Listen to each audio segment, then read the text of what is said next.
I think it's funny because everyone's ready to go after legacy media, right, for telling lies for 10 years and manipulating. Well, so did the medical community. And we're forgetting the fact that they, first of all, it's not a vaccine. It's not the same thing. They just called it a vaccine.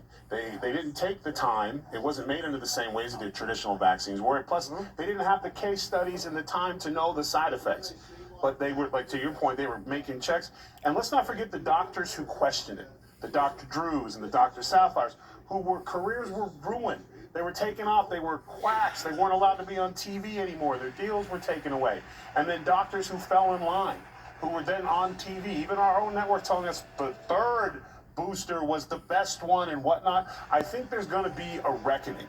I think there's going to be, I'm hoping with Doge and President Trump and Paul doing his thing, that we're going to see accountability, not just for legacy media for telling lies, but for medical professions, for pharmacy companies that knew they were selling a line of to the American people. Even the Surgeon General, there might be a count of reckoning for her because she was the one out there saying, hey, take that third booster shot. There was all these doctors saying this stuff, and now we're seeing that they were so far wrong that the best thing in the world was going outside and putting some sun on your face, opposed to sticking yourself with a bunch of stuff that you just hoped worked out because their small test groups of 100 to 1,000 people seemed okay. So I think there's going to be, hopefully, this one thing this country needs. We need a giant bath of accountability across the board for what we've seen in these last two administrations, when they were going out of their way to undermine President Trump, when it was legacy media, and you saw pharmaceutical companies and doctors willing to make the dollar instead of